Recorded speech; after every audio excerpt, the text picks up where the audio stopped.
Oganda ma Matapato e kaonti ma Kajiado nyiso ich wang' margi ne tend kaonti no kuom gino magiwacho ni osebedo ka ikwedogi e thuolo mag tije. Giseyo tend kaonti no kagiwacho ni mano en chulo kuoro nimar ne ok gigoyo ne gavana manie apisi Ole Lenku ombulu. Gimedo seyo tend od bura mar kaonti no kagiwacho ni ne gisethecho oko apisi jatend migawo mar somo e kaonti no Ole Lenku mabende wuok e Oganda no. Ginyiso luoro ni gima kamano komedo dhi nyime to kaka Oganda gibiro koso yudo lemo mar tend kaonti no pachoka kaka Oganda mamoko. Gikwayo od bura ma kaonti no mar Kajiado mondo ket tenge pogruok magi mag siasa e kindni.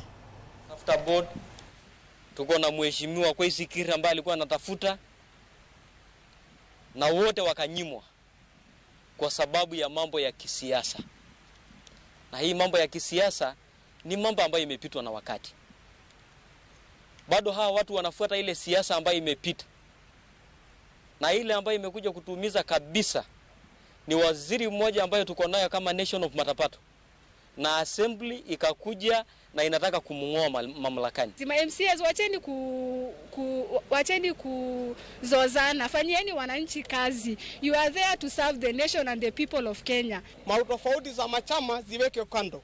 Kwa sababu wananchi watasaidika aje kama wao watabaki kwa mikwaruzano katika assembly? Maendeleo tutapata wapi? Sisi tutakuwa kwa hasara kwa sababu hakuna mtu atakuwa akitutetea na ni mambo mingi sana tutakuwa tumeadhirishwa naye sana.